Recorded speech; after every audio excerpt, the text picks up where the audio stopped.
I'm Chris, this is P2TK9, and welcome back to another Dog Talk. This is going to be a little bit of an unprecedented move on my part. I have yet to do a 2-installment back-to-back on any single subject because normally throughout the work week, things will happen at the day job where it kind of influences what I want to talk about, or something will come up. As it happens, I do have one on the back burner that is relevant. Someone that I've trained with that's in contact with me about some issues that he's having in particular, and that will most likely be next up in the Dog Talk series. However, why am I doing a back-to-back? Hopefully you watched the last video from 2 weeks ago now that was about tracking. And if you did watch that, then you heard me speak about sitting down in here in the shop, doing an entire 2-hour spiel on tracking into a dead microphone and having no audio whatsoever, not even camera audio, in order to be able to post and use any of that. So that was a complete loss. So then it was super hot out here, and I did a second take of that original video and shot it from the bunker down in the basement. With that being said, as soon as I got done with it, I knew that there were things that I covered in the first take that I left out of the second one, not on purpose.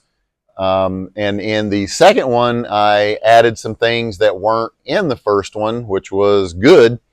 But with that being said, I knew that I left some stuff on the table and kind of ended somewhat abruptly after I became aware of the time and tried to bring this thing in for a landing. So, two things that are unprecedented right now. I'm doing an immediate follow-up on a particular subject, and because all of my dog talks are always just extemporaneous, off the top of the head, real world experience, not theory, but actual experience that I have, and then I speak on that topic. I normally develop it thinking as I go on about my daily activities week in and week out, and I kind of have it already laid out in my head how it's going to go, and then stuff pops up along the way as I revisit old memories. But with that being said, the second first on the channel is I actually have notes today. And I wanted to put these notes down because these are some of the things that I left out from the original take with no audio, and then some other things came up during the day job over the course of the last couple of weeks between doing the last one and this one. So with that being said, we're going to drill straight down into it, and I'll try to link these notes back up with the original video and have it all hopefully make sense in this 2-part series. Is tracking even something that you can put into a 2-part series? No. In the previous video, I touched on being the lead instructor for a tracking seminar at High Point, North Carolina Police Department many years ago. And we spent an entire week on the subject, with starting off in the classroom every morning with doing AAR and recap from the previous day, as well as laying the groundwork for our advancing steps for the day to come, and then the practical exercises. So we spent an entire week on it, and there, like I mentioned in the previous video, Jeff Shetler and his tactical tracking course, he has a multi-week course that's just on tactical tracking and the fundamentals of tracking. So, of course, even though this is going to be the second part of the tracking video, it's still not all inclusive, but gonna do the best that I can. And as always, if you have particular questions that arise from this, you can absolutely email me on the website or with the website business email, P2TK9. You have to write it all out because the letters were not long enough to be a recognized Gmail address. So P2T, spell it out, K9, CANINE @gmail.com, or Instagram. I'm also on there, P2TK9, or you can leave it in the comments here on YouTube. Any of those methods, and I will surely see it and be getting back to you with some kind of an answer or some kind of help. So with that being said, P2T Canine is primarily an equipment company. Please go to the website P2T Canine, letters and numbers just like it sounds, .com. Check out the equipment offerings that we have there. And if you have a custom request, I'm totally open to entertaining that as well.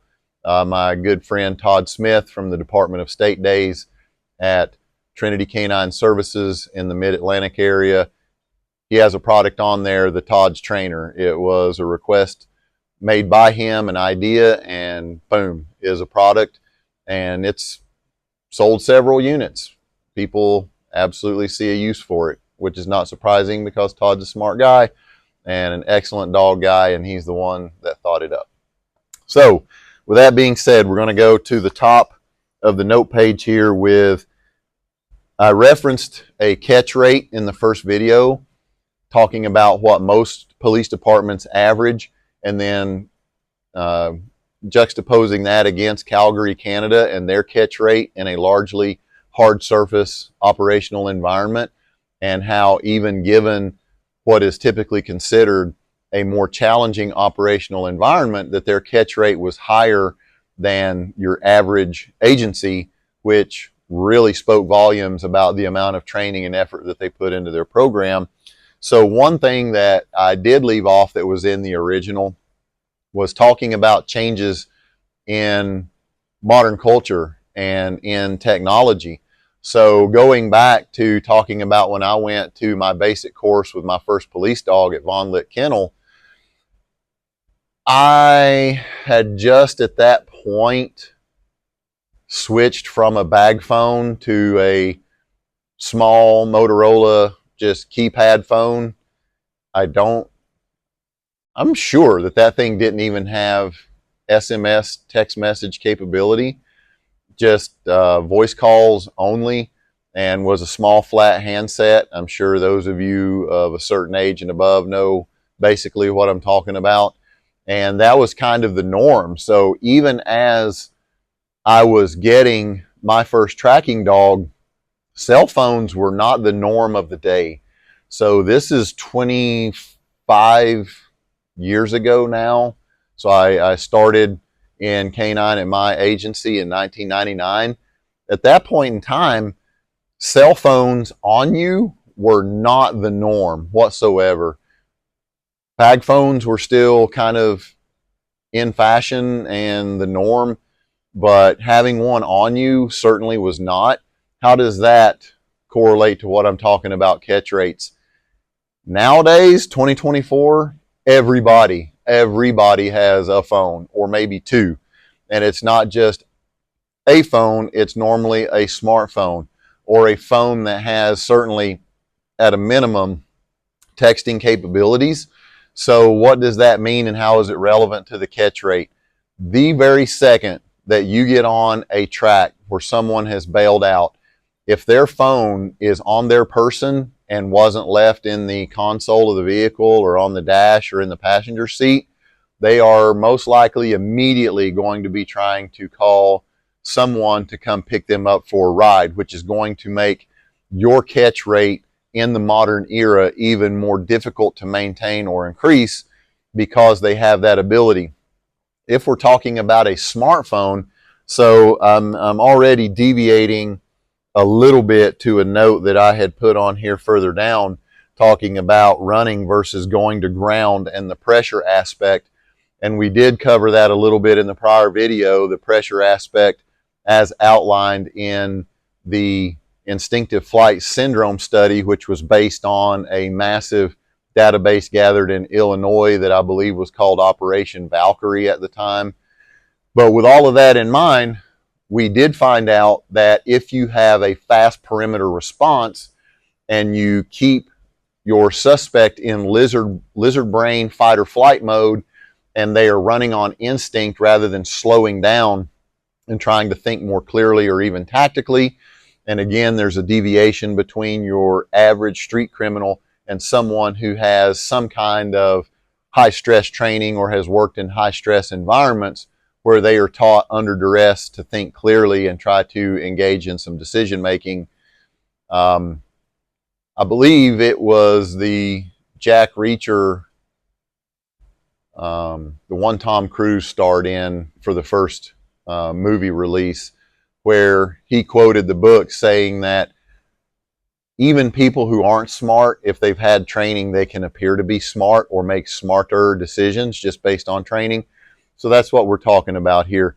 But getting back to trying to keep these people on react mode rather than thinking clearly or falling back on training is that pressure aspect. So having that immediate response, trying to put them in containment, get a nice perimeter set up, which will more likely trigger them to go to ground rather than trying to run and break through perimeter containment.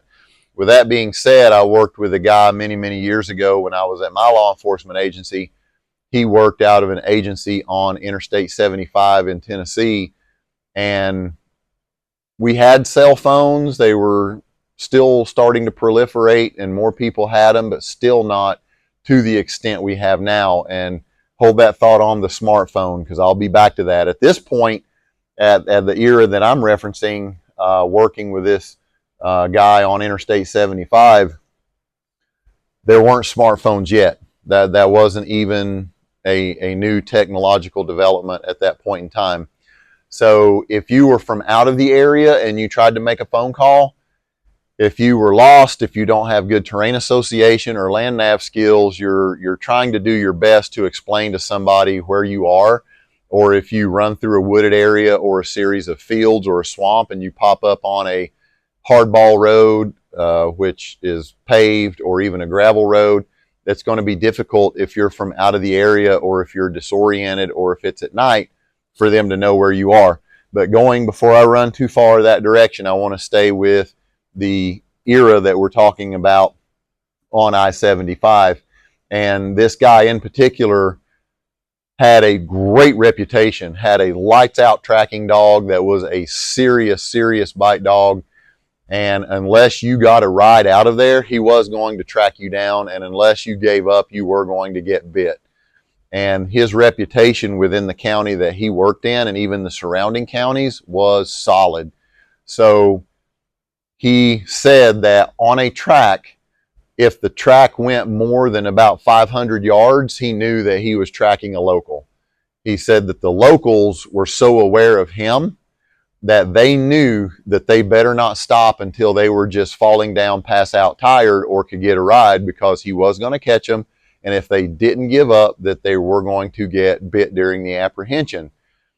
When he found people at the 500 yard and in mark, it was because immediately, so as we were talking in the previous video, as you're tracking along and your dog starts to get closer and that trail gets hotter and we're smelling that fear scent, we're starting to pick up on those pheromones and endorphins and that adrenaline dump from our runner, your dog is going to start pinging on that and giving you, I think even Jeff Shetler refers to it. Don't kill me if he doesn't.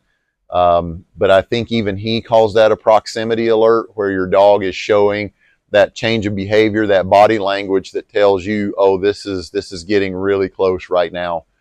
So with that being said, he told me, he said, if I start getting that change of behavior within 500 yards or less, I know this is some out-of-towner who's just trafficking on I-75 and now has cut and run from this vehicle stop, and they don't know any better. They don't know where they're going. They don't have a general idea of which direction to run, and they certainly don't know the reputation of my dog. Otherwise, they would not go to ground so quickly, and they probably aren't going to give up, also based on not knowing the reputation of the dog team that's after them. So he already knew, based on tons and tons of field deployments, if this was going to be a local or an out-of-towner, based on their commitment to running and getting away in this pursuit. Now, coming back to the smartphone angle, let's talk about, again, these modern day catch rates and expectations. If I was looking back now and I could tell that same officer, hey, guess what? That would have been early 2000s. Hey, 21, 22 years into the future, guess what? We're going to be in a world where it doesn't matter where you're at. Your phone is going to have GPS assistance on there And even if you don't know where you are, you can drop a pin and send it to a friend of yours or a contact in the area. Doesn't matter if you popped out of a cornfield and you hit a hard ball or a gravel road. You don't need to know where you are. You can GPS it and send them a pin. You don't even have to spend the time explaining where you are. And even aside from that, the reason I touched on texting earlier, if you do go to ground or do what Borstar calls a layup, where you stop for rest under some kind of cover and concealment, if you don't want to speak out loud, you can be texting someone to try to come and pick you up to get you out of this situation. So the texting ability would enhance your noise discipline and allow you to try to make contact, to establish comms with someone more surreptitiously, more quietly and more covertly than you would by trying to make a voice call. So that paired with GPS and navigation on your phone now, on your smart device, where you can just automatically drop a pin. And then I'm going to talk about a program in a moment that I touched on in the previous video, but show you an example. If you have a program where, let's say you are already a nefarious person, you might have a program on your phone where you've already told somebody, hey, I am moving a load of drugs. I'm moving a return load of drug money.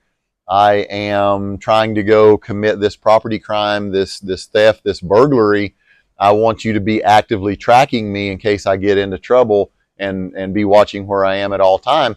And that's absolutely not science fiction anymore. Somebody could be sitting in a support vehicle / getaway driver capacity watching this person move in real time as long as they've got that phone on them.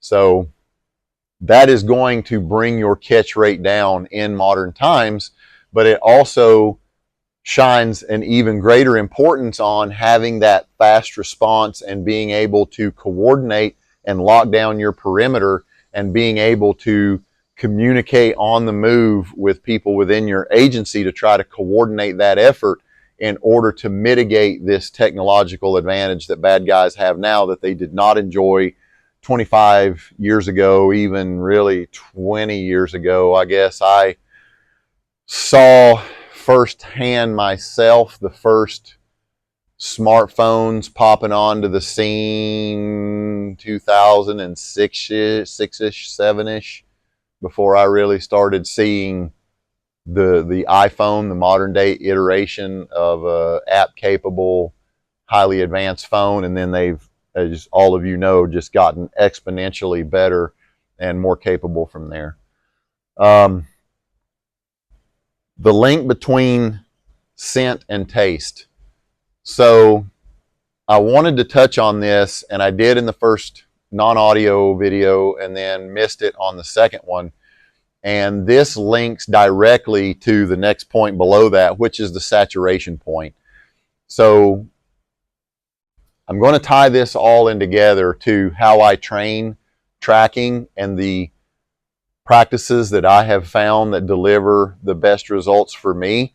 And that's understanding that your and most animals, and again, science is great. It takes us a long way. There are many big brain boobs and galaxy brains who think on the subject and write papers and do research.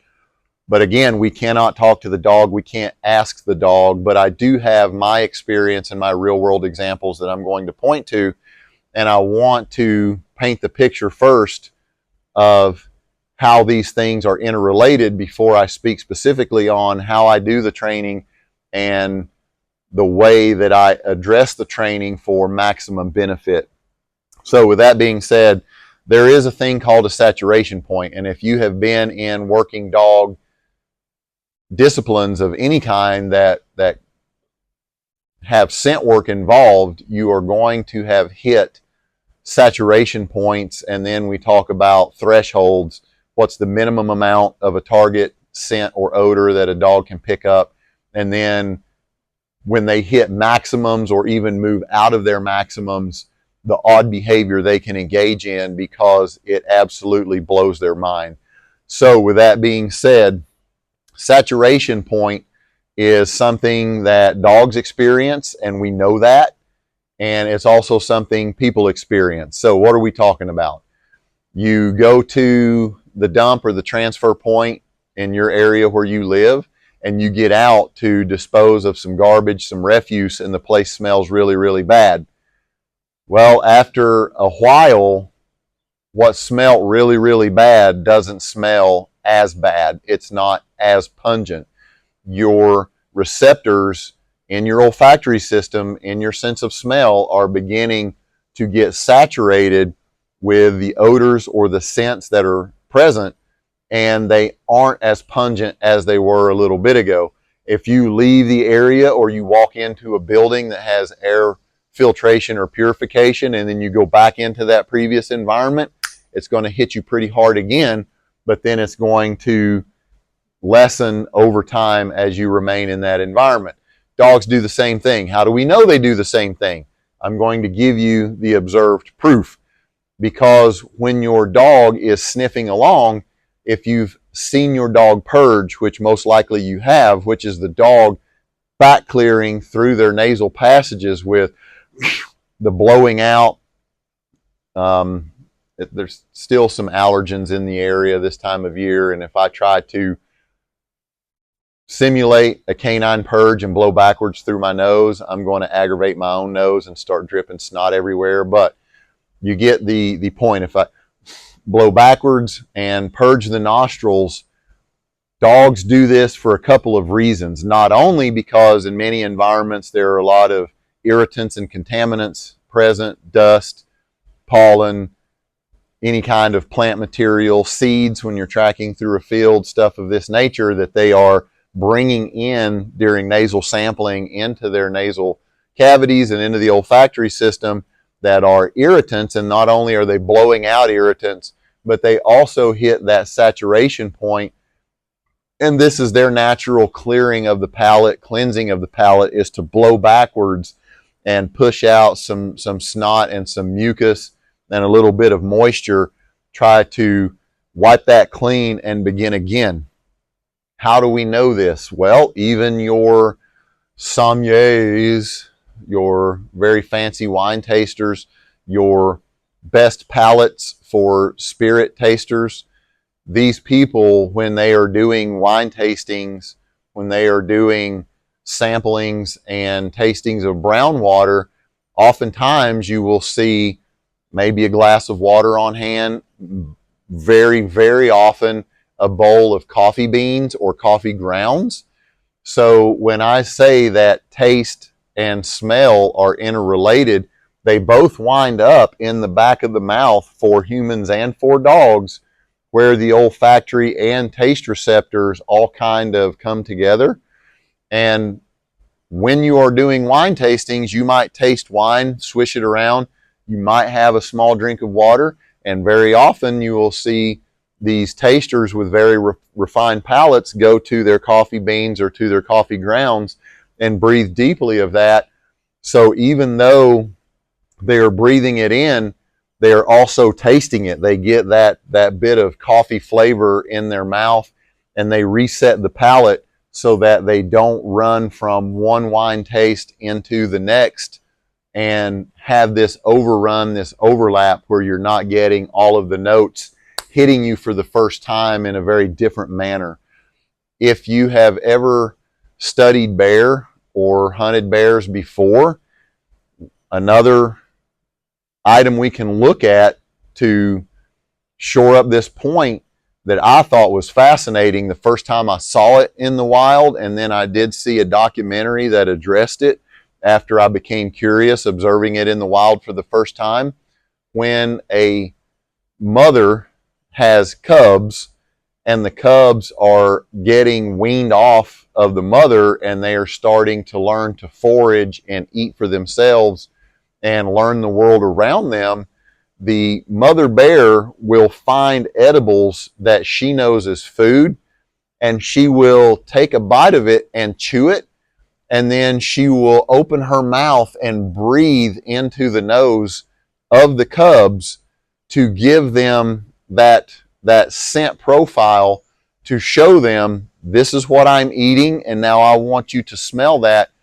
For lack of a better explanation or term, the mother bear imprints her cubs on these scents and odors by chewing them, masticating them, and getting them really nice and frothed up, and then breathing that down to the cubs so that they can get imprinted on, oh, this is food.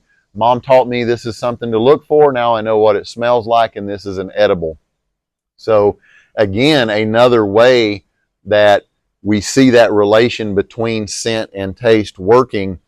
And now we talk about those two things being linked in that saturation point. So if your dog is on a track, or we even talk about detection, and many law enforcement handlers have seen this with large locations of narcotics, big narcotics finds. And we have also experienced this in SOF MPC in Afghanistan. And even at my time at 7th Group specifically, one of our handlers and one of our dogs stopped a jingle truck convoy. Well, they didn't stop it. They didn't make a law enforcement action. There was a checkpoint, and the dog was at the checkpoint being utilized to sweep for bomb-making materials and weapons. And the dog just started going crazy, and 3 or 4 jingle trucks were all full of ammonium nitrate with cover loads of junk on top of them. And the dog showed more of a recognizable change of behavior further away from the vehicles, but as the handler approached, the dog became more and more erratic and strange. This is just me. I've never heard anyone say it. If someone has said it, again, I acknowledge that people can be working independent of each other and arrive at the same location. I call it the snow globe effect, which is where it's different if a dog has a single strand, a scent cone, or an odor cone, that, okay, the odor is in a 8, 10, 12, 14-inch wide zone moving with air currents, and it's in this zone, and outside of that 14, 15-inch window, he's out of it, then they're back into it, and you can see them lose it and reacquire it very plainly along the edges of this as they follow that trail to the source. Now, what I'm calling the snow globe effect is when you are in the presence of either a large quantity, what they would call a mass quantity, or if you're in a pretty good sized cone and you walk through it, you and or the dog walk through it and disturb it, and now it's broken up and swirling all around, and there are no more edges. So when you take a snow globe and you shake it, and there's just this torrent inside the snow globe, and all of the little flakes are flying around in there, this is the best way I can explain it to handlers during training sessions, is this is what's happening when your dog is in this mass odor cloud or this mass scent cloud. It's everywhere. And this was one of the observations that we had on the very large find of, I think specifically it was urea, not ammonium nitrate. But here and there, there's this huge cloud and the dog is now in it and there is no out of it. So the dog's swirling all around. He can't locate source. The source is in front of me. The source is behind me. It's to the left and right. I don't ever, even though the dog's moving to the end of a 6-foot leash both sides, which is more than 12 feet, including your arms. So now the dog's moving 15 feet perhaps in total width or more, and just can't get to the edge of it, can't find the edge of it. And now perhaps during this period of exposure, saturation point has kicked in, and even their awareness of it starts to diminish a bit, and you have to find your way outside of that. You might hear your dog purging, trying to blow through the nose and cleanse the palate in order to reacquire, but there may be some crazy behaviors involved with that. And with that being said, when you are on a track, I'm going to go back to my early days when we were putting down tracks in my basic course. A little shot of coffee here. It's already less than lukewarm.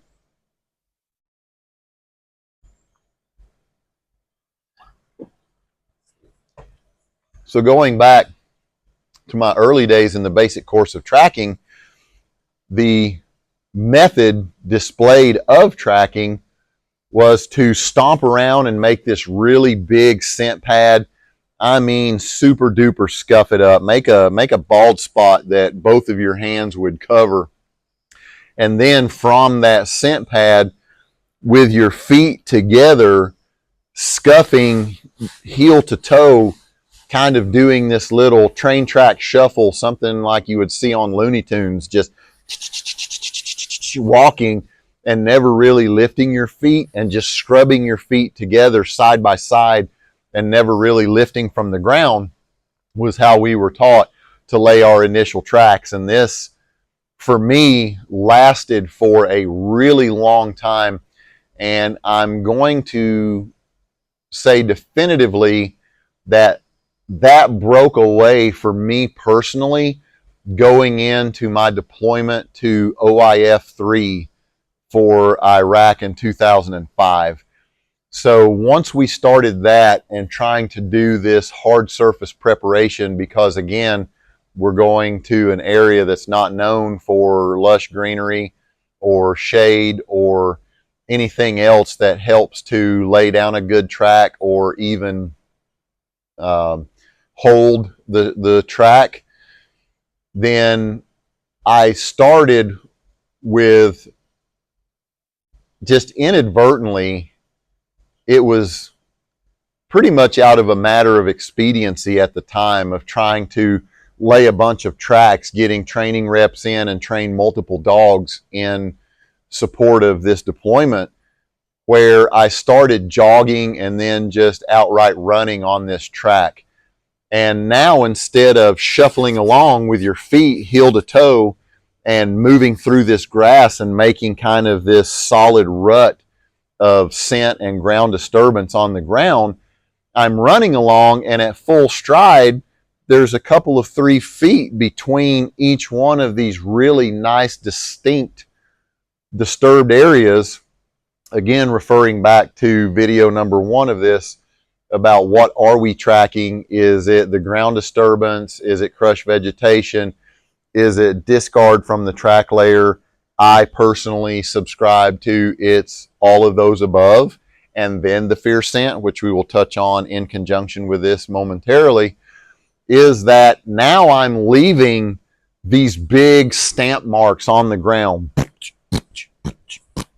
putting out these nice bowls of scent, if you will, that can still move and might commingle a little, but we don't have this solid line. Now, 2 things in my experience and observation resulted from that. First of all, nobody walks along shuffling with their feet never leaving the ground heel to toe in the real world. So why start there and give that expectation to the dog about that's what's down there for them to follow as we try to move in to real world applications of tracking? Secondly, now instead of having that saturation point develop so quickly, we have this natural space between footfalls from jogging or running, and now we have these distinct stamps on the ground, if you will, where that scent is more prevalent and planted in one spot as you run. And now what do we have between these giant footfalls? We have this area of palate cleansing, clean ground. So as the dog is moving along, we have, instead of this solid black line in bold of scent on the ground, to give it a visual reference, we have this dashed line of bold spots on the ground with gaps in between, where even though the dog still may purge and blow their nostrils back out to clean contaminants and try to get their acuity back, there's a natural space for that to even happen. Oh, here was a really clear scent picture. Oh, here's undisturbed ground, undisturbed ground. Oh, there's another one. Undisturbed ground. Boom, there's another very clear one. So even in my own way, I was moving away from this really bold line, this very canned beginning and imprintation of the tracking, moving towards Jason Stanzi of Houston Canine's discovery of just starting on hard surface from the very beginning and then going back to vegetation, ground cover of vegetation or other soft organic material. So already I was kind of moving his direction with, why put such an unrealistic picture out there to get the dogs started on that we have to wean them off of moving towards hard surface. So I'd already taken a step that direction with, hey, let's just run and spread out these patches of scent and disturbance for the dogs to locate and not hit that saturation point, and make it a more natural imprintation, a more natural impression of the task from the get-go, instead of having to wean them off of this really, really defined trail. So with that being said, I saw immediate results from that. Additionally, I might have spoken on it a little bit in the prior video, but I want to drive the point home. Fear scent is an absolutely real thing. I did tell the story in both versions of the video, the non-audio that got shit canned and then also the one that got posted prior to this, about my first ever track with my police dog and how he was a completely different animal in the face of this real world track, where I'm tracking someone who's got skin in the game, something to lose, real world consequences if they get caught, versus someone who is calm around dogs, comfortable in their presence, nothing to lose and no big deal. In fact, it's training day or training in general, and we think this is fun, and we are not dumping adrenaline or fight or flight hormones, pheromones, things of that nature. The one thing I have discovered over time that I do, which is the best thing that I can offer my dogs that I'm training and other teams that I'm training in practice, is I do run. Over the years, I got into competitive triathlon events, became a triathlete, became a semi-avid CrossFitter, did more things for functional fitness rather than just my old days of He-Man cop muscle building, weightlifting, do stuff in the mirror in the gym fitness, but things that allowed me to be agile and cover great amounts of distance. And all of this was really an outgrowth of my participation in the GWAT and in SOF MPC, seeing what it really takes, you know, in the Ranger Creed. Part of the Ranger Creed is going further, faster, and fighting harder. And you're not going to do that in an air-conditioned gym laying on a bench press or standing in a squat rack. But if you get into triathlon or crossfitting or other long-distance, multifunctional endurance events, then you will go farther, faster, and fight harder for sure. And with that being said, I got into running pretty heavily, and running started to at least get me sweaty. And as I'm laying these tracks for the dog, the tie-in here is, even though I'm still not scared, there are no consequences to me running away, at least if I'm running and I'm laying all these tracks back to back to back and I'm running, at least I am sweating and I'm working up an effort. And now there is something additional to my effort. If we look at what I spoke about in the prior video with the shedding of dead skin, if the shedding of the hair follicles, all of these things come into play. Everyone knows that if you're sweaty, you're going to stink. You're going to stink worse than when you just got out of the shower. If you put effort into working and you break a sweat, it is going to change your body chemistry. That sweat is going to cause you to have an odor. Everybody knows a wet dog smells worse than a dry dog. Wet socks smell worse than dry socks. All of this is a known quantity. So if I'm out there and I'm running, even though I can't simulate fear scent for my dogs, at least I'm putting that picture in, because when you have an adrenaline dump and it is shit it and get it time and you got to go, and there are real world consequences if you don't move out, then you are going to be sweating. And at least I'm putting that into the picture and adding that, and I have found that to be an absolute net gain to all of the dog teams that I have trained, both those of my own and those that are outside of my program that I've helped at other agencies, units, etc., etc. So running or jogging at a minimum is the best way to lay that track. If you need to catch your breath on the back trail coming back to the start. If you're staying out there and you're going to throw the toy to the dog once they find you, if you're going to stay out there, hopefully on an extremely limited basis, and catch a dog on a bite, I'm right now looking at my very bruised legs from the week before last at work because we did one round of track to a bite, which I'll get to. But if you're staying out there, rest when you go to ground. Rest when you get to your hide site. Rest on the walk back if you're going to completely walk back and then observe the team across the route that you laid and watch and or give input. If you aren't in great shape yet, rest on that walk back, but do run as hard as you can or jog the best that you can, laying that track, get the sweat involved, spread those footfalls apart, make it a more normal, realistic imprint picture for that dog when they go real world.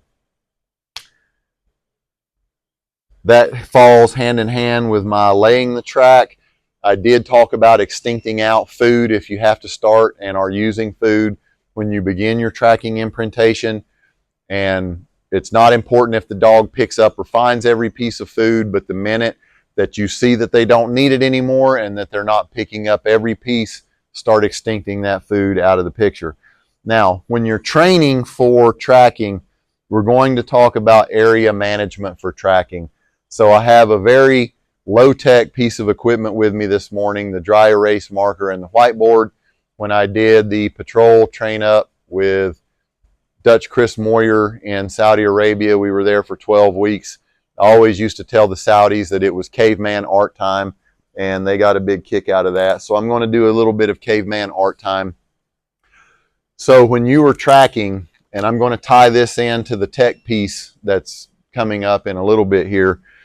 Whenever I am going to do some tracking, I have my target area in mind, and especially if I'm working on the day job or through the day job, training with other units or agencies, any given piece of terrain I've got, if it's a nice juicy piece of terrain, I want to get the most bang for my buck. And no matter where you are in the United States, what agency or unit you're with, there's going to be a limit to the juicy stuff. At Fort Bragg, where I spent many years in SOF MPC, you're going to have preferred terrain. You're going to have a drop zone or an area or a place out in the wood between the fire breaks that's some really nice premium tracking.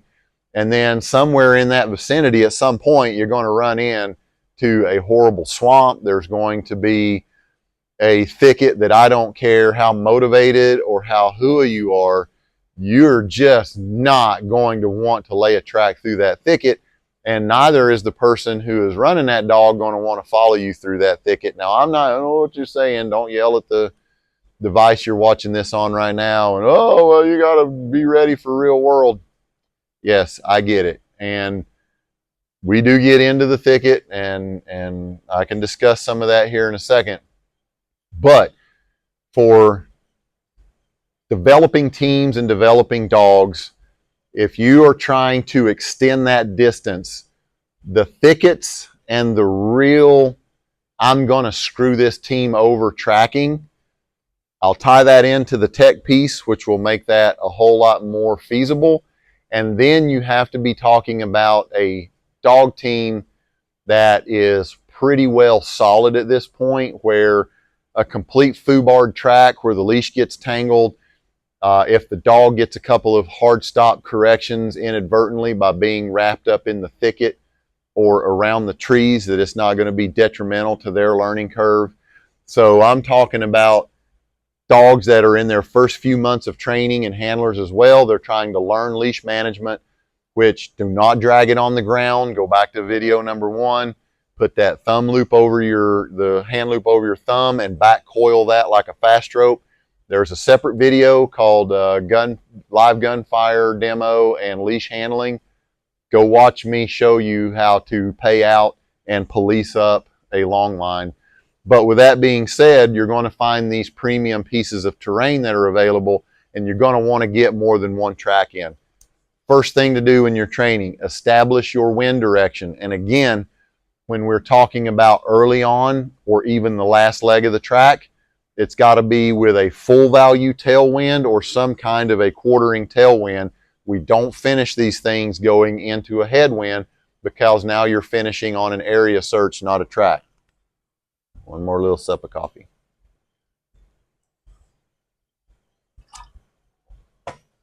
So with that being said, I'm going to establish my wind direction. And the easiest in the world is with that full value tailwind, which is going to be just moving this way.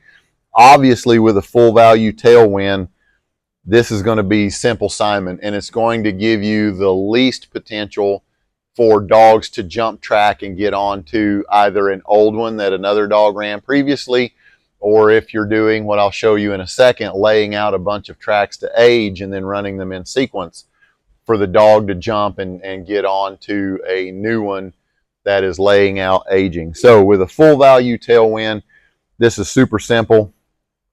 I'm going to start with a track, and I'm going to lay that thing. I'm going to go out here, and there'll be twists and turns. It's not always just a straight line. But I'm going to get out here. I'm going to place the termination of my track with a toy, and then I'm going to have my double back route, and then I'll come back behind the start, and I'm going to move over, and I'm going to establish a new track. And I'm going to know where that other one ends. I'm going to end this one, and I'm going to drop out behind the end of the first one. And I'm just going to keep running these racetracks behind the start of the first two. I'm going to lay this one, and I'm going to go all the way. You see now why I got into triathlon and endurance fitness? Around the back, we're going to come down, start a new one. We're going to lay it, terminate, drop behind all of these, and come back around and follow my same path back to the start. Now, what are these intervals going to look like? And I hope you had that question in the back of your mind, and good on you if you did. If you didn't, this is very crucial right here. So with track number 1, this is going to depend on the skill level of the teams that I am training with, and that is going to dictate how much help I am or am not going to give them. It's also going to be somewhat dictated by this piece of premium terrain that I want to do this training on, and how many dog teams I need to get in here, if at all possible, without creating problems. The worst thing, don't try to be so miserly and so thrifty with your terrain that your dog gets into an old track that a toy isn't on, and they are genuinely in a track and have acquired it and are following it. And I'll talk about a mitigation tool for that in a second as we go. But also, don't set yourself up for the heartache or the failure that can come with this dog accidentally getting over here into this track or getting over here into this one. So what do I mean by the experience level of the team in training and how much help I'm going to give them? So at a minimum, you should be training with a 15-foot long line, if not a 30. I don't ever train with longer than that. I know some people have 40s and 50s. That's just too much. There's too much line. There's too much to manage, even with my skill level with a long line, which is substantial, and with the technique that I use, which is quite effective, and I've polished it over 25 years now. 50 feet is just too much line for me, and it's not a useful amount to have 50 versus the 30. With that being said, if you're standing dead on track, what I call route traveled, if you were on route traveled, that means your dog automatically has 30 feet of leeway to the right and to the left. With that being said, The next track over has 30 feet right and left. So between these two tracks, the dog already has 60 feet of potential range from either of these tracks into the no man's land out here in the middle. If you are allowing your handlers to try to read the dog being off the track and allow them to recognize that they have left that track, in addition to that 30 feet, because if the handler has paid out 30 feet of line, if you allow them to roam 30 to 40 feet off track before you call for them to come back to route traveled, now you've already eaten up 60. If you have a 30-foot line fully paid out and you walk 30 feet going this way, that dog is already at your next track. And vice versa. If the guy is on the next track and he's got 30 feet of paid out line and he walks 30 feet that way, that's 60 feet. You are now into the previous track that's already been run. So with that being said, we already know that our minimum math. So if I've got a brand new team, if they're super new, I'm probably going to start them on 15-foot lines.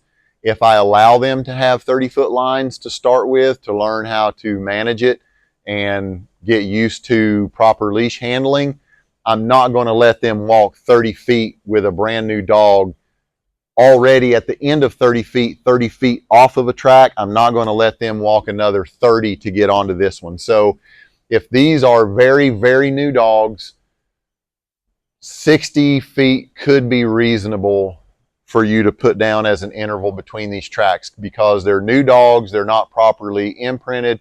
I'm going to know that they're off route traveled. If it's a full value wind, they shouldn't be following a moving track from one to the other more than 60 feet anyway without being fixed and brought back on the track and reintroduced to route traveled, or even going through a ritual to refocus their brain. Refer back to the first video with that start ritual of, you know, shooter understand course of fire, shooter ready, beep, and then we go. So 60 feet would be acceptable for very new teams that I'm not going to let wander around and let the dog get the wrong impression that we're out here for a nature walk, that I can find a game trail that I didn't see or wasn't aware of when I laid that track, and now they're following a rabbit or something of this nature. So 60 feet would be acceptable in a basic course new dog team scenario. If this is an intermediate scenario where I'm going to allow them to get off course a little bit and try to build that handler's ability to recognize that they're out of it and see the signs, read the body language, the posture that your dog's out of this and you need to go back to where you were pretty sure that you had it and come back over here and restart, this has got to open up from 60 feet apart. Depending on how much you're going to let them flounder, this has got to be 100 feet, 150 feet, maybe 200-foot intervals, so that you have that ability for your team in training to be able to get off track a little bit, for the dog to either realize they're off track and try to make that correction on their own and reacquire, which would look something like this. The dog team's going along, they come out of it, this is weird, maybe the dog does a figure 8 and then meanders back this way and gets out of it. Oh shoot, boom, boom, boom, a couple of brackets, and then they're righteous again on route traveled. So if you want to allow that team to do something like this, now we need to be at least at 100 or 200-foot intervals between these tracks if you're going to allow for that kind of handler reading the dog to realize on its own that they're out of it and try to go back and fix it and get back into the track. If you are talking about what we're going to look at later down in the notes with a much more advanced level of tracking, you may have to spread this out to 400 meters, a quarter mile perhaps, which is same as a 400 meters. I just want to make sure that for those not super initiated with the metric system, that you're not too lost by that reference. So these may need to be about 400 meters apart. It just depends. If there are a lot of good terrain features between here, a lot of contour, that may not be as necessary, but we do need to start spreading them apart if you're going to do a track that you have laid with an advanced technological aid, and you're having them go out and run a blind track. So that is with a full value tailwind. If I have any kind of a quartering tailwind, I'll show you what that looks like. So if our wind value, I'll make this bigger because I don't know how it looks on camera from over here.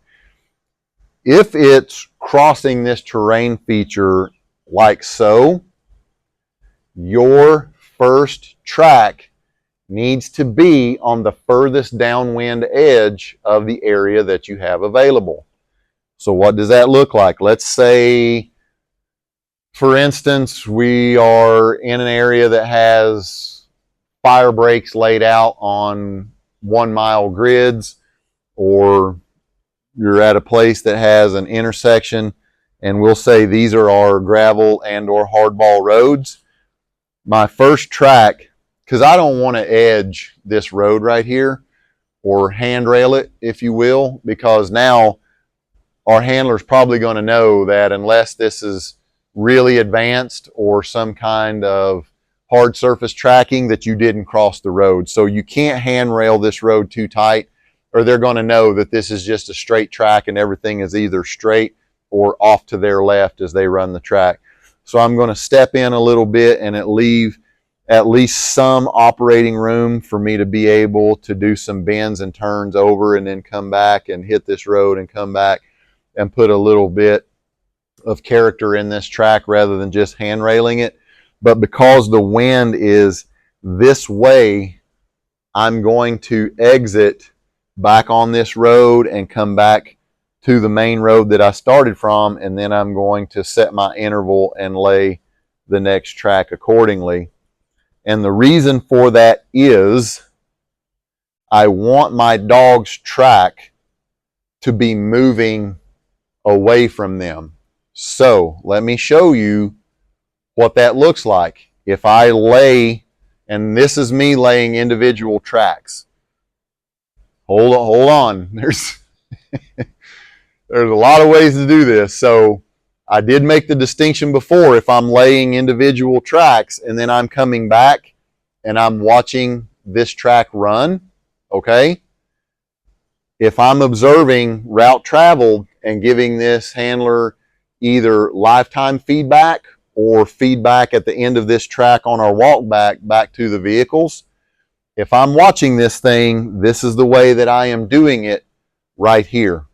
Because as I have laid this track, the wind is pushing the scent downwind towards that road, towards my back trail out of there.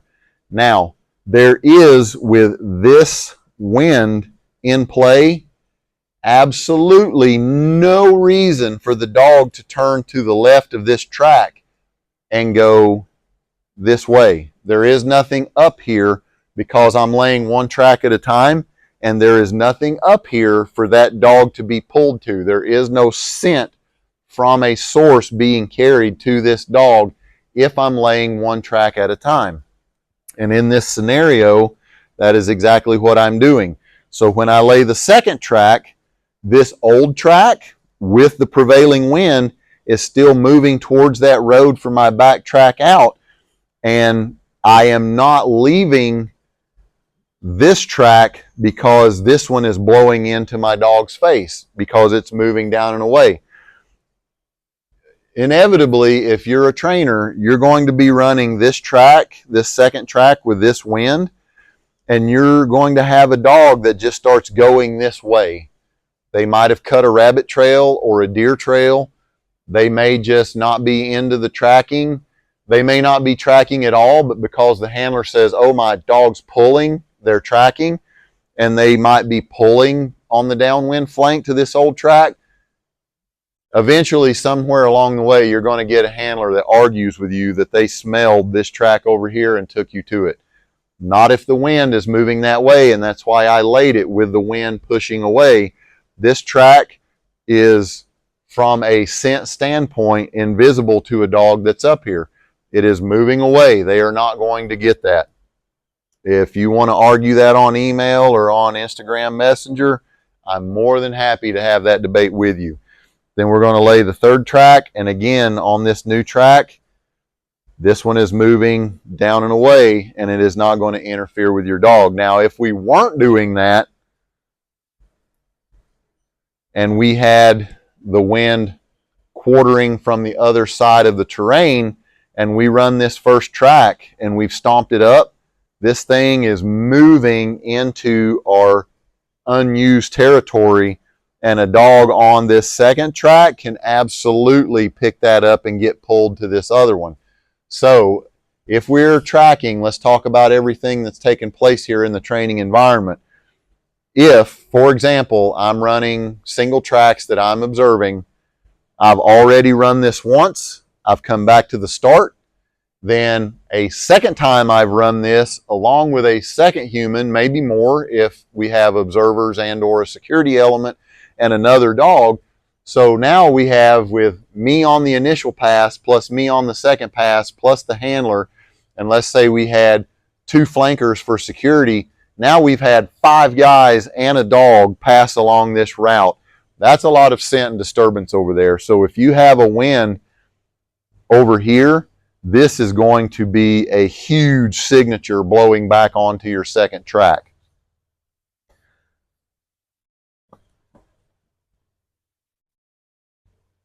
That is an important distinction when you are out there training, making sure that your terrain management matches what you're doing. Oh my Lord, this thing. So I've got my Garmin over here that I'm going to show you in a minute, and I've got a screen on here, and we're sitting inside the shop, so I don't expect it to be able to find satellites, but it's over here chirping at me that it's having trouble finding satellites. Yes, no shit. It's because we're inside. But anyway, so with that being said, terrain management for the tracking.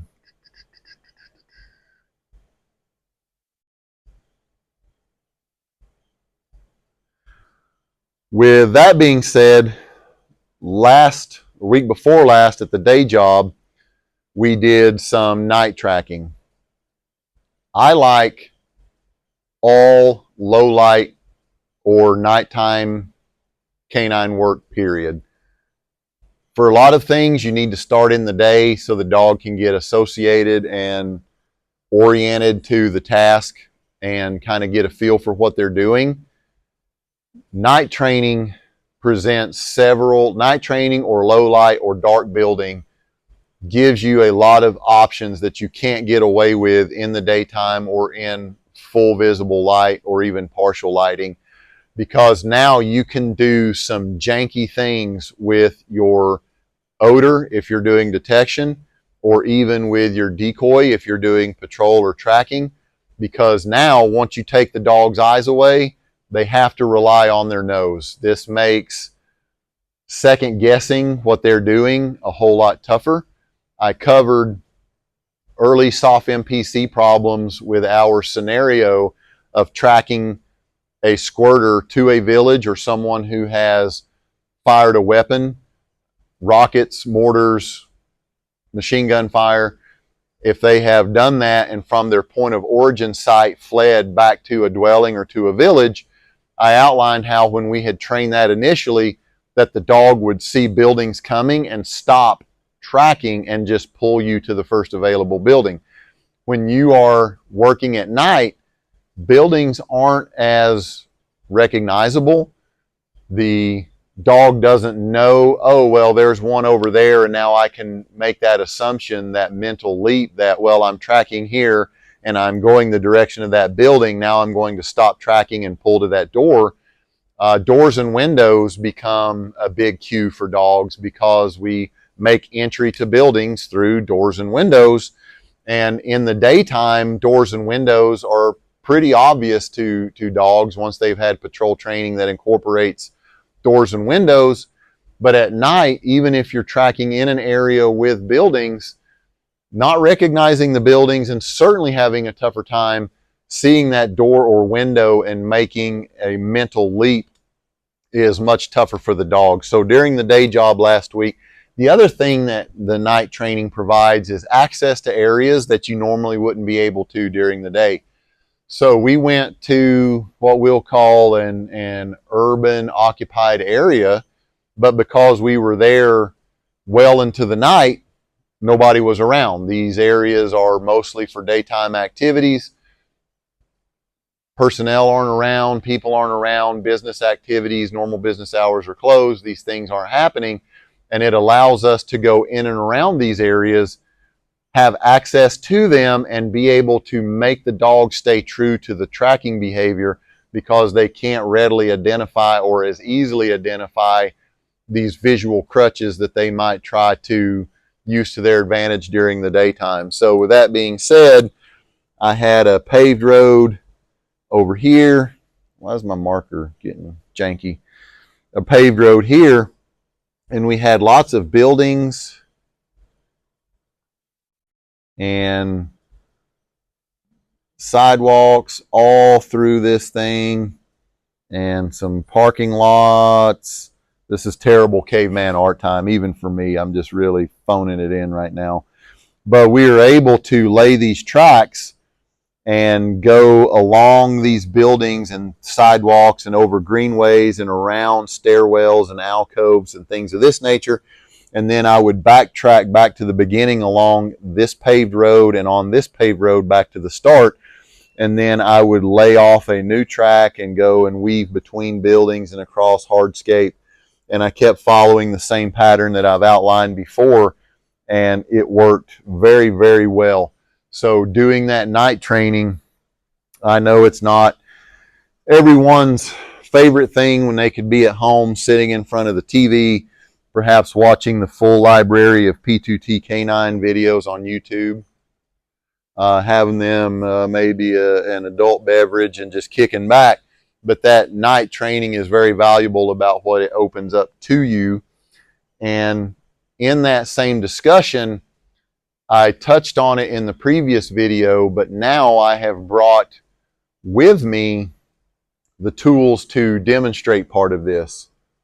So the first Garmin Astra that I ever got my hands on was at 7th Group during the startup of the SOF MPC program, and the NCOIC of the mod shop comes to me with these 2 boxes, and he says, "Here, I've got these. These are Garmin Astras," and this is way back before. This is 2007. So Garmin has not merged with Tritronics at this point. And so this is a GPS only unit, and it had this neoprene style harness that went around the dog's body, and it had a little orange unit with a flexible antenna. And he says, "Hey, I'm just spitballing, spending money we have available to jumpstart this program, and I'm looking for potential tools. So, hey, put this on the dogs, and if you wanted to work them way far away from you, or even if they were to run off, then you have GPS tracking of where the dog went, and you can hopefully recover them." The first thing that I did, that's dumb, and I threw them aside. I thought there's no way that we are going to be Oconus in a combat zone working this dog so far away from the handler that we need GPS contact, and also so dumb that we would ever lose our dog and that they would run away. But after my initial very ignorant response of "this is dumb," I'm sitting there in the office and I'm looking at those boxes and I'm thinking, well, what if the dog unit wasn't on the dog? What if it was on a track layer or a decoy? And at this point in time, I had already engaged in some pretty elaborate patrol training in support of SOF MPC, as well as another canine program co-located at Fort Bragg. And some of these training scenarios, everything's always fruitful to a degree, even in failure. But there's a point where you've set up something pretty elaborate, and you go out there and try to execute it, and you never find the guy. Now, that is feedback in itself, but to run a double-blind training scenario and have no way, and don't get me wrong, I'm not trying to do anything canned or feed a training event to a dog team, but if you have other members of the unit that you are supporting involved, and you have role players and decoys, and maybe if you have even other assets, other support personnel, enablers involved, and you've got this really big training event and gone through a bunch of trouble to set it up, and you spend 3 hours working at it, and you never bring this thing in for a landing or fruition, yeah, there was some training value in that, but it's also a huge opportunity lost. And I started thinking, what if our role players, our track layer, our decoy carries this dog unit and can run out there, and it's plotted, ant trailed on a GPS Rhino hand unit. And now you can go out there and you just put this thing in your back pocket, the hand unit, and you let it play out for an hour or two. Then you pull out your hand unit and look at where this person's actually located, and then you are still able to kind of fix yourself and set you and the dog team and all of the other people involved up to bringing this to fruition. Then I think that is extremely valuable, because now you've conducted your due diligence. It wasn't a 15-minute canned training scenario for the dog. It wasn't this success that you fed to them, but now you also can end the evening on finding and bringing all of this together, rather than, which has happened, having to fold this whole dog and pony show up and pack it in for the night, and everyone just feels like it was kind of a huge waste of time. It's still good for the dog. The dog did a lot of socialization time, a lot of movement in the dark with a team element. I get it. There are a ton of positives and takeaways for the dog and for the personnel involved, but to be able to still go in and see this thing through to what its normal, natural end would hopefully be is a nice touch. So with that in mind, I started laying tracks, and I could take the GPS unit out and the toy and co-locate them. I could go out in protective equipment and down myself and have somebody else as security with the team take the Rhino unit, put it in your back pocket, spend a half an hour, spend 45 minutes before you pull that out and fix this dog team and get them back on the track or back downwind relative to my position. And we started using it that way and made huge gains with it. It was very useful. It allowed you to never waste a track, to never waste a setup if you have something elaborate. Now, fast forward to modern times, Garmin has merged with Tritronics. We have all of the same capabilities, but now it has been merged with the correction collar, the e-collar as well. And I think I covered this unit during e-collars in the P2TK9 Dog Talk library. This is not a great unit. This is not what I would call a unit for training a dog. This is not a training e-collar. It's not very agile to change your levels of stem. This is for an advanced dog team where you do want that GPS capability, and your dog is largely on cruise control, and you may only need to send 1 or 2 reminders to clean up some behavior or bring them back in line or reinforce that recall at the outer edge of where you want them to work. But you're not stemming them a lot. So this is largely a dog that's finished and is pretty dialed in. And this is only your, this is just a contingency plan e-collar to give them that stem to correct a behavior or reinforce something. And you might use that once or twice during the scenario, and generally not at all. But the neat thing is it's plotting your position and where your dog is at and all of your movements in between. But when this is not on the dog and you hand it to a track layer, now we have an entirely new scenario. So it just happened that this night week that we worked, week before last, that it ended up being a tracking centric week, which was fine by me, because in the summertime, especially in rural areas, especially in hot areas, humid areas, tracking is one of the first things to kind of start easing to the back burner. Unfortunately, during summertime months, the heat, the humidity, the rate at which a dog will gas out, the exposure to full sun and humidity, increasing their odds at a heat casualty. The undergrowth is alive and in full effect. The ticks and the chiggers, my Lord, if I took off my shirt and shorts right now and showed you the lumps and bumps and scabs on me from ticks and chiggers right now and oak mites, I look like a meth addict up close right now with all of the dots and tiny scabs all over me. I hope that's not showing up on camera. But if it is, no, I do not use meth. It is because of running through the woods this time of year, being absolutely cannibalized. And around here, I almost think DEET is an attractant more than a repellent. I hose myself down in DEET and I still get stuff on me. But anyway, because of those factors, that's one of the first things to start sliding during training, is that tracking, because nobody, even me, relishes going out here and stomping through the woods. Oh, and by the way, it's also venomous snake season, and we do have those where I'm at right now as well. So for a host of reasons, that kind of goes to the back burner. Well, because of what I talked about earlier with nighttime opening up new training opportunities with areas for you, hey, the weather's better. There is no complications for heat casualties because of direct sunlight exposure. And so on night one, we did some odor detection and then moved into some hard surface stuff. And then night two, I said, hey, we're going to go into this area that's not available with buildings and hardscape, and we're going to build on that hard surface tracking.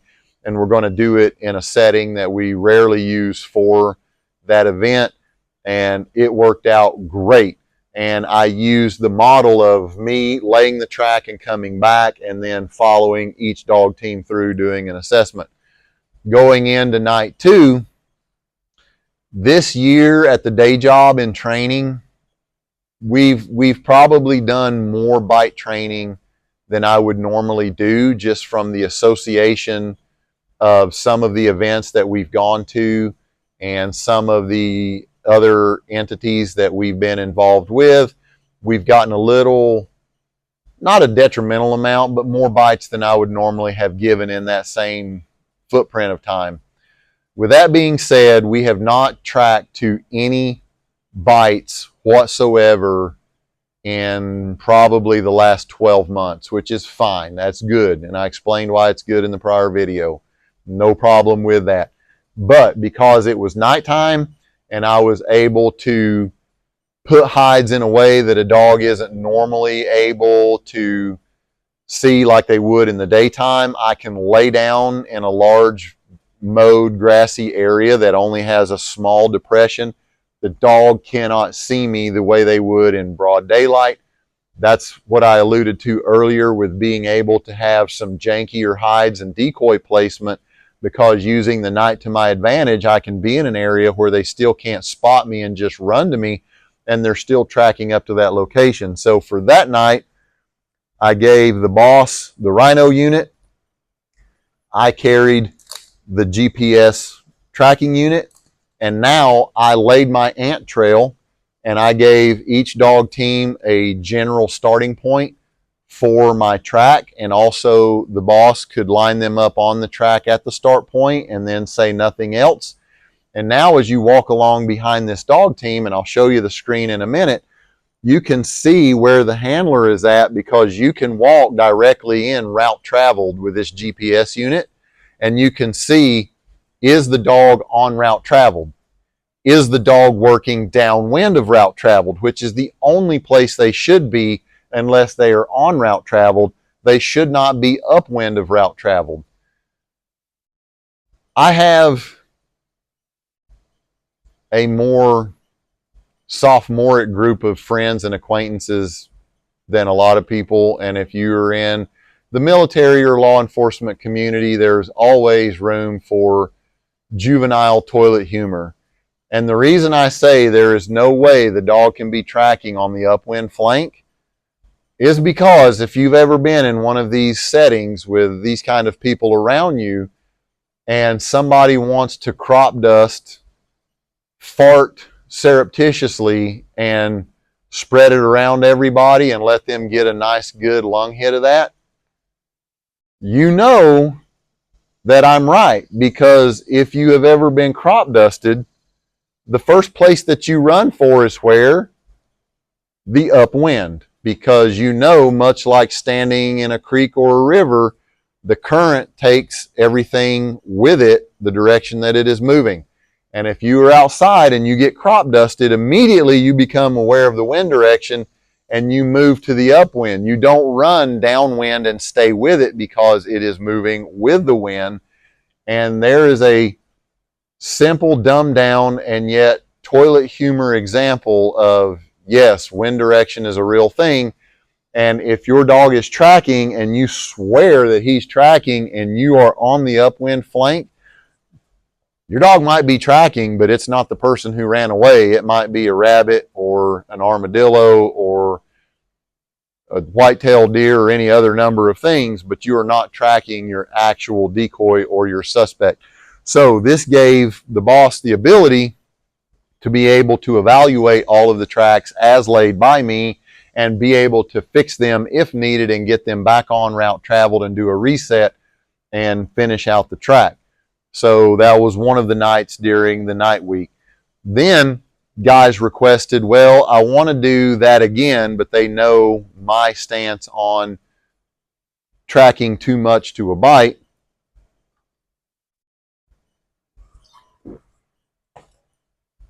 And the request became, can you lay a track and GPS plot it, put down a toy, but then not accompany us, let us just go out and sink or swim on our own? And I said, yes, but for evaluator purposes, we're going to take that one step further.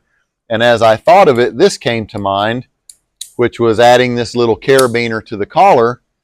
And if they were wearing a pack of some kind or whatever they might be wearing, or if they had nothing at all, you can just clip this carabiner to a belt loop on the back of your pants. And now, so I carried this, I laid the track, which plotted it in the graph. Then I carried it all the way back to the start, and then I gave this to the handler to wear on their person or on their kit while they ran the track. And then we all sat back at the vehicle with the Rhino unit and watched this thing play out on the handheld. This was great sport. This was as exciting as watching a live sporting event, because now you can see where the track was laid, and you can see as the collar moves with the handler where they are in relation to that track at the moment. And man, oh man, was this some kind of awesome sport. So we were screaming and cheering. And the other neat thing is, because again, everyone's got a cell phone, was the ability to be able to call this person and bail them out. So one of two things would happen. We would either call the handler on the cell phone and tell them what was going on and how to line themselves back up on the track. And I could look at this hand unit and say, no, move back to your east. You're left. I'm watching you. Yep, you're moving. Keep going that direction. Turn right. All right, you're over top of route traveled. Try to reestablish your track and finish this thing out. Or, and this is another thing that I alluded to earlier that I said I would touch on, is carrying a second reward on you where you can reward over the dog's head. There are many times, because there's a difference between tracking to a toy reward, which is a small inanimate object that is not a heat source. Depending on the wind and the dog's skill level, even me with great tracking dogs, I've had them cut a corner a little bit and miss a toy by a matter of feet and still be face down righteously tracking my route traveled back to the start of the track. They're still in it. If you have a toy on you and that dog is face down plowing up this backtrack, you can still pull that toy out and throw over their head and give them a reward while they are still tracking and seal the deal and really wrap up that track on a high note because they were in it. Just because they might have skipped the toy or shorted that corner a little doesn't mean that it is still not worthy of a reward, and you can go ahead and book in that exercise. So with that being said, I could call some of these handlers, hey, you are in the backtrack, you are good, pay that dog with a second toy right now. Go ahead and end that exercise. So with that being said, we were watching this to great sport, to maximum enjoyment, and this is a great training tool. They're a little spendy, just a teeny bit pricey, but if your agency or your unit has the funds and you can buy just one of these, everybody can use it, everybody can benefit from it, and it is outstanding. So let me come around here and take a look at this thing on camera and make sure that it focuses and try to give you a view of this. So this is an actual track still in the system from the night training that we just did week before last. So right here at the truck, this is where we started from. So this, pardon me, this first line is where the track layer went around, and the toy was right here where that line breaks off, and I'll explain that in a minute. Then this big box, let me get rid of that, didn't mean to drop a pen. Then this big box coming back around is our initial track layer getting back to the start, back to the truck. Now, this second line right down here, just off of the first one, this was actually me running the Black Shepherd you've seen on this channel before. That's me running that track, and that's me slightly to the downwind of that track. And then you'll see right there that correction back upwind. Oh, screen sensitive, set another pin. That's the dog correcting back to the upwind flank and getting right back on top of that track.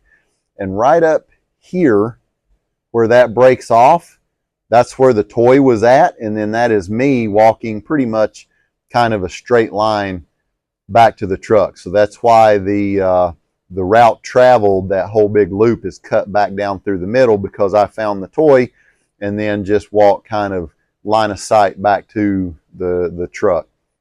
So this is a great tool, and you can see there what that would look like in execution. If the guys just got all the way back to the truck, then we were able to tell them, hey, here's directions to walk back and go pick your toy up if you want to pick your toy back up. Another neat piece of this is the ability to put a second dog team on this track if there is still some track remaining that the first dog team did not successfully complete. And I'm going to talk about that. Another piece of tech that I want to show you real quick. Some of you in the law enforcement and military circles that might watch this are probably going to be familiar with ATAC. And I have come to find out, I was doing some research on ATAC. Did you know that there is an ATAC program available on the Google store for free? For free? Yes, for free. So again, with this little piece of tech that we have talked about before, the almighty ubiquitous smartphone now, you are able to go on the Google Play Store and for free download a commercial version of ATAC. And the internet says that it's a slightly different version than ATAC itself. They refer to it as CivTac, civilian ATAC, I suppose. But that is, in fact, where I am at right now on that blue arrow. And we can zoom in a little bit. And yes, that is me down there right now at that location. The neat thing about this is even if your department does not have the budget for one of those Garmin units that I just showed you, everybody there probably has a smartphone, or maybe even an agency or department furnished smartphone, and you can go and download this and put it on your phone for free. So the other neat thing, and I have played with this some, I was going to say quite a bit, but that might overrepresent how much I have played with this version available on the Google Store, and I'm sure it's also on the Apple Store as well. But with that being said, I have yet to identify a shortcoming or a deficiency or something inherent to this system that sets it apart from the ATAC programs that I have used on behalf of the day job and other federal law enforcement agencies that use this. If there is a huge deficiency between the two, I haven't found it yet, which is kind of neat. I'm glad that it's really thorough and robust. But the other neat part about this is, for free, just by downloading the app, you can also, just like WhatsApp or Signal or other apps where you can develop a user group, the neat thing about that is you can develop a user group with other people in your agency or even in your training group, and you can start dropping pins and showing locations and using LandNav features to lay some of these tracks and communicate with each other and show positions for some of these more elaborate scenario-based or very difficult patrol scenarios where you might want to do a track or an area search, or even set up a scenario where you're doing a warrant service. If you've got access to some trailers or an old abandoned house somewhere or on a farm, you can do a little bit of a high-end scenario-based kind of SWAT/canine call out. But anyway, the point being that you can set up a user group within that app and share that information with multiple people that you're working with, which is very, very cool. So with that being said, here we're bringing this thing in for a landing with our tech pieces, the ATAC, the Garmin collars. I was also interacting with another component of the program during the last 2 weeks. And one of the things that we were doing during part of this night training was putting a bomb aid along the route of the track. And this is for specifically our program. If you are tracking someone who might want to lead you into a deliberate ambush, and they would walk you across an explosive device, some kind of IED, it is very important that during the act of tracking that your dog does not ignore that information and just walks on by it, continuing with the track. On its face, that might sound high speed, but it really isn't, because if you look at the Schutzhund community, Schutzhund tracking has scent articles and scent article recovery already integrated into their sport and as part of their training. So having a dog who is an excellent tracker to track and then locate a scent article, which is really, or an odor article, I think would be more correct if we're talking about what I've covered before with the Cameron Ford separation of organic and or living matter versus inorganic inanimate objects. So with an odor object, keys, a wallet, a piece of evidence, a gun, something like that, discarded on the track, and then the dog is supposed to alert and then be able to get up and resume their chi and reacquire this track and go. That's already been done. All I'm doing is manipulating that into, okay, here's a bomb odor, you're a bomb dog. If I have you tracking and you come across a bomb odor, I want you to go ahead and do your normal training routine, your stimulus response reward. And then after the fact, I want you to be able to box around that for however far I think is feasible, and then I want you to reacquire track and continue tracking. And that was no problem. And the guy that was watching this had dogs there as well, and he says, I want to try this. And his dogs did track, and his dogs do bombs, but his dogs were completely unresponsive to the bomb odor as it was out there. Now, his first counterpoint, which is an okay one, is my dog is a bomb dog, but my dog is not oriented to your bomb aids. And there is a little bit of veracity in that. And anytime you deploy to a new theater of operations, you want to try to get bomb odor and bomb material that are in that theater and make sure that your dog has exposure to it before going out on actual missions or deployments, if at all possible. To that effect, your dog is already on bomb odor. Any bomb odor that I put out there is so foreign to and anomalous in the environment that you're tracking in, your dog should show me something just because it is a foreign object that is so anomalous. There is not going to be RDX or ammonium nitrate. You don't run across these things in the wild or in day-to-day environments for these dogs. And if your dog is a bomb dog, even if he's not on my lot of C4 or on my age of ammonium nitrate, or the ammonium nitrate I have that has been exposed to X amount of moisture over X amount of period, that is still ammonium nitrate that is completely foreign to the landscape, and your dog should show me something. And this dog showed nothing because they are so focused on tracking is the tracking and stay on the tracking, that I illustrated the point on his final run of one of his dogs of the night. After terminating the track and having the toy, I said, take the toy away, and I didn't pick up the bomb odor on the way by, and I said, let's walk on the downwind flank without tracking and without giving any kind of detection command. Let's see what happens.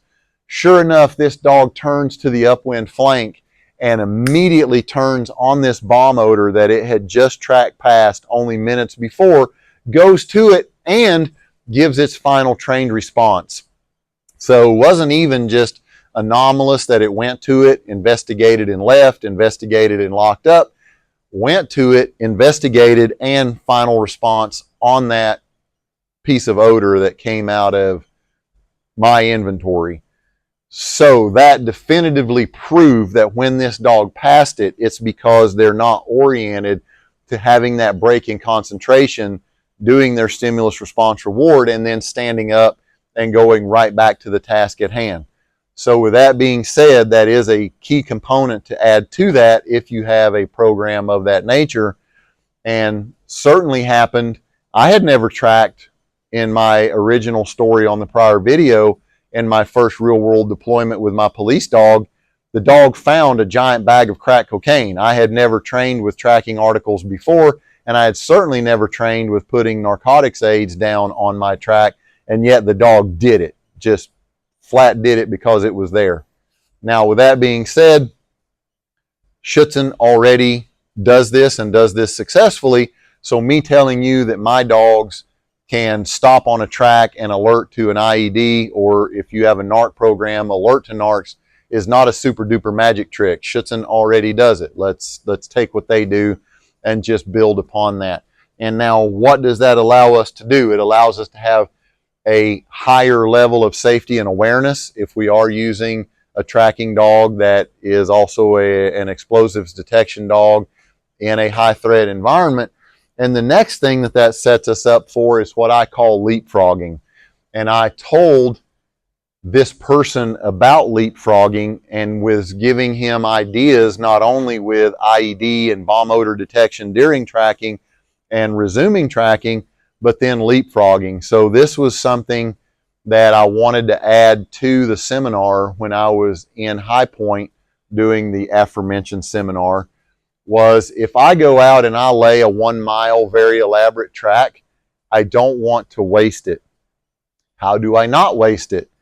Well, I start with a dog team, and then I have another dog team walking with me back behind us in the security element, doing what we would call an active rest. We don't have the dog tracking. We're not trying to make them track. We want the dog to just rest as much as possible while walking and keeping up with the security element.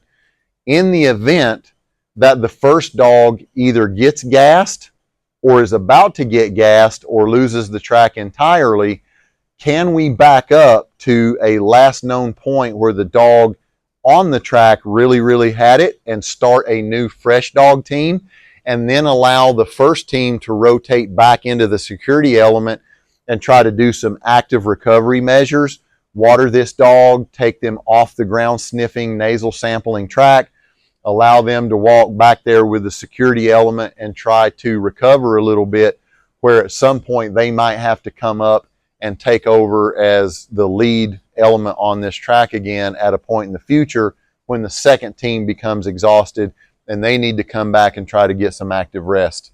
Now, the way you execute that real world is you as the handler seeing your dog starting to fatigue, but go back and reference my information, my visual ground tracking from video number 1, and you see a boot track, you see a flagged sapling, you see a push down in high grass.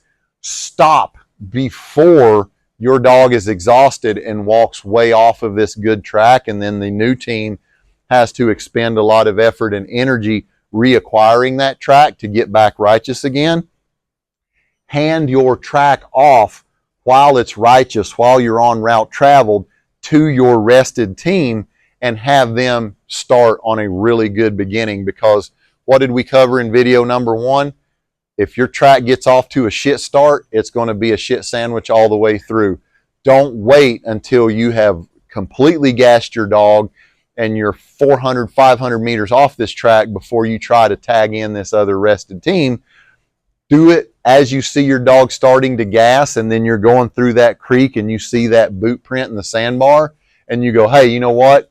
This is a perfect time. We're in a creek. I'm going to down my dog in this water, give them a temperature recovery, let them drink some water. You got a boot track into a laydown of grass right here going up the bank. Bring that second team up here. I have got you a rock solid righteous start to take over in this leapfrog activity. Now I'm going to rotate to the back and let you take over and hopefully recover my dog and be there for you if you need me. So what does that look like real world? I was still working the road for my law enforcement agency during the whole Timothy McVeigh manhunt, and was almost called across the national park into North Carolina when they were in pursuit of Timothy McVeigh in the Great Smoky Mountains National Park, where this manhunt was taking place for a moment, and almost got called in on that big manhunt. I was at the beginning of the FBI HRT canine program. I was there when the first handler got his dog in training, and he was observing his second and third dog team getting spun up. And for bona fides of that, I will say only that the boss was known as Skinny, and go no further than that. But Skinny was there after, and a heck of a good pistol shot. You'd think he would be, being on FBI HRT. Never saw him shoot with a carbine, but probably also good, but damn good pistol shot. With that being said, while his dog teams were getting spun up, I kept expressing to him, you probably ought to put some time into tracking. We're in an environment with this program being started where CQB and direct action was really getting a huge push behind it. And I said, I realize this is the sexy, cool thing of the moment, and we are in the heat of the GWAT, and you're wanting to copy things that are taking place in the GWAT. However, let me persuade you to put some time and effort into tracking. And I referenced the Timothy McVeigh, and I said specifically, And now we're going to bring it back to all of you watching. If you are at an agency or a unit, good, solid tracking dogs are always at a premium. Good, solid tracking dogs that can cover extended distances are always at a premium. And I told Skinny, I said the next nationwide manhunt that FBI HRT could insert themselves into is only a matter of time. And the years following that interaction that I had with him, and I just through no intent on his part or mine, we kind of dropped communications, and I didn't talk to him and haven't talked to him since. But following that, if you want to go back and Google old news stories, there was the shooting of the state trooper in Pennsylvania that led to a massive manhunt in the woods of Pennsylvania. And I thought, right here we go.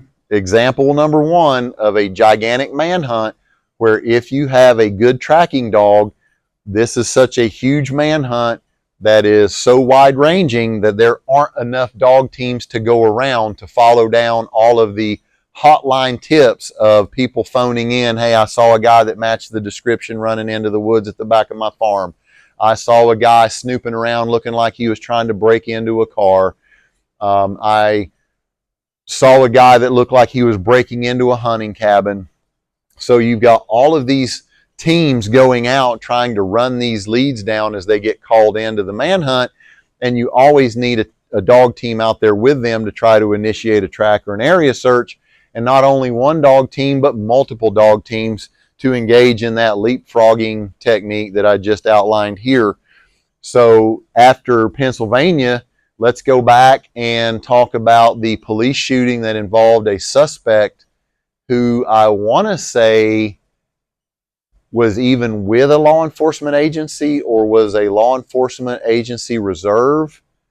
That was in Northern California, and this guy was on the run in this Northern California wooded terrain and was going cabin to cabin, and I think the final showdown with him was in a vacation or weekend cabin up in the mountains in Northern California. But all of that to say this, those are just two examples. Think back on your own of all of the stuff in the news cycle over the last few years, the number of high-profile, intense manhunts. Look at my dude from Bortac, Detroit sector, represent.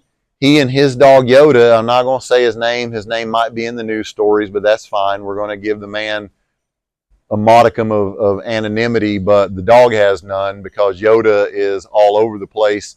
Yoda, with our felon prison inmate escape, the murder suspect from South America that Yoda ran down and bit, these big manhunts are only right around the corner and in your state in an adjacent location. So the leapfrogging and having that good tracking, that is absolutely going to pay dividends at some point.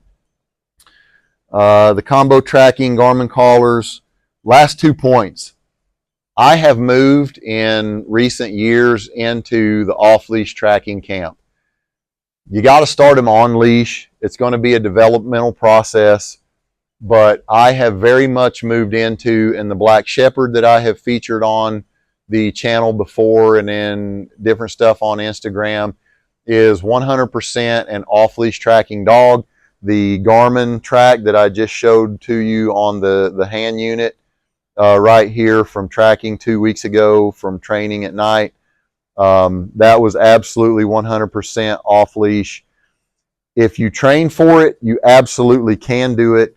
If you build a high level of obedience in your dog, if you develop a collar conditioned dog where you have that confidence of being able to control your dog on an e-collar, to be able to stop them and then put them back on task. So as this dog tracks out away from me, if I feel like the dog is at the edge of me being able to watch its changes of behavior, if it's about to go out of line of sight, I can quickly and easily call for a down, close that break in contact, close that gap a little bit, and then call for that dog to start tracking again.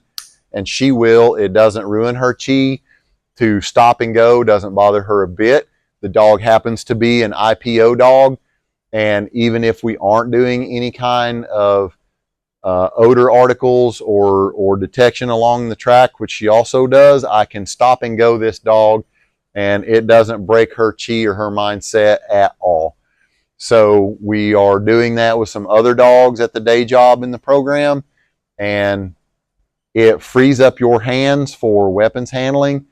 It frees up you being able to not have to move the way I outlined in the prior video, to be light on your feet and get through the woods and avoid tangles, which lead to a dog being sharply corrected, hitting the end of that leash during tracking, which can break their chi.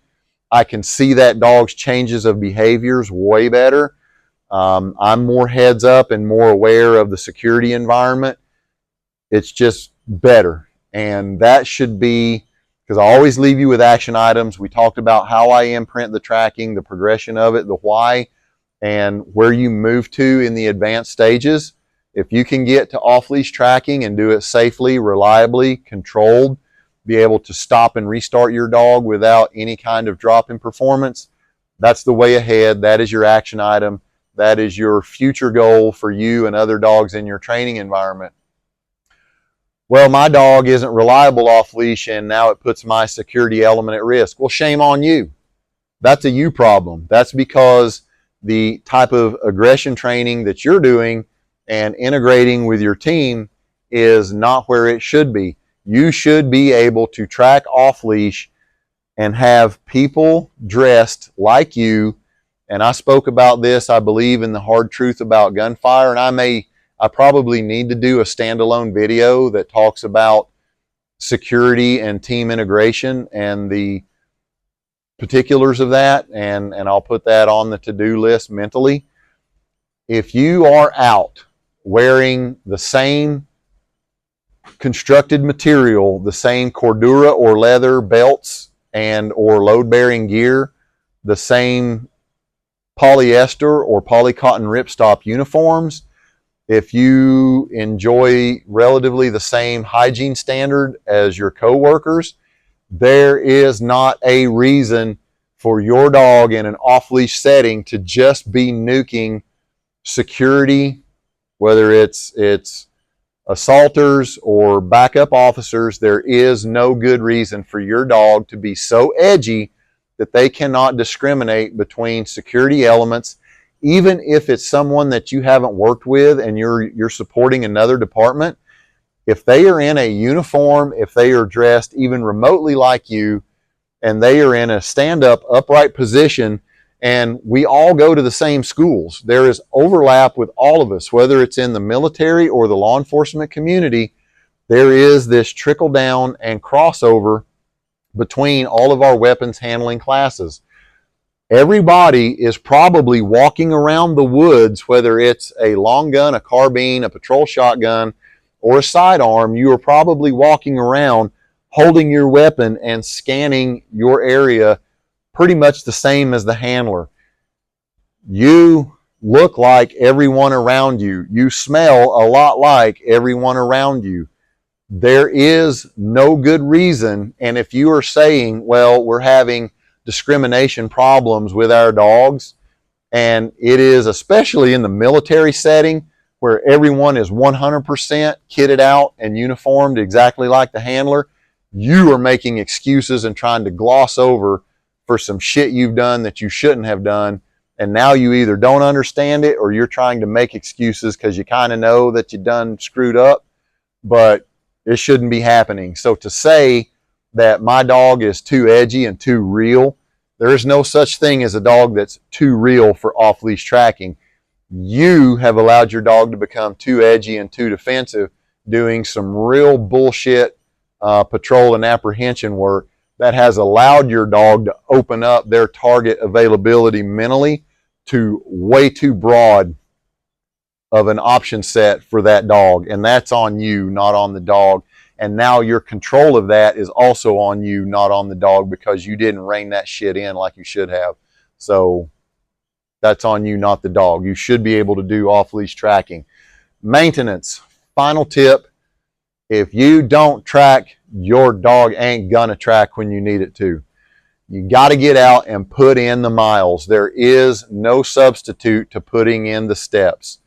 If you want to track a mile, you better be doing half-mile maintenance tracks at a minimum, and you have to vary it. We talk about time and duration of exercises. Tracking is not something that is separate and apart from canine training. If you are routinely not monitoring your distances, if your tracks routinely stop at a quarter mile, at a half mile, at 3/4 of a mile, your dog will automatically get this little mental GPS and or stopwatch running. They're going to know. They're going to know when they should be at the toy or at the decoy, and they're going to stop and start doing a lot of casting and figure eight and wind scenting and reacquisition moves, trying to find it because they know I'm pretty warm. I should be right about here.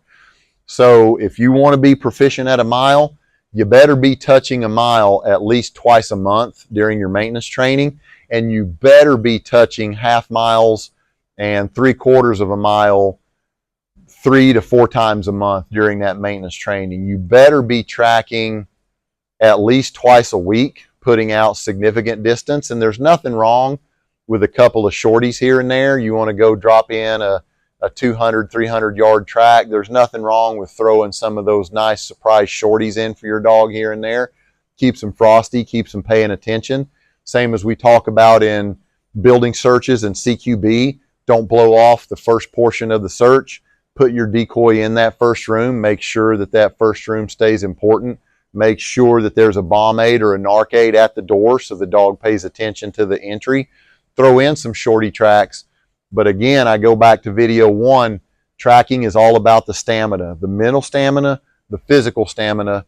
And the only way to condition a dog to have that kind of stamina to stick with a 1 mile and up track is you're going to have to go put in the steps, the mental duration over time, the physical duration of covering 1 mile and doing it accurately and completing that track. So maintenance, maintenance, maintenance. If you left your basic course and your advanced course and you had a tracking machine, if you don't put in the steps, it won't be a tracking machine for long. It might be a tracking machine, but it's going to fail you on the distance when you need it most, when you should have gone a little bit further because the guy didn't stop. So, bringing that in for a landing, 2 firsts, back-to-back dog talks on the same subject, and a dog talk that featured notes. Hope this is helpful. If you need anything additional, by all means, as stated earlier, hit me up. Thank you for staying for the whole video. Like, subscribe, and share. I will see you on the next one.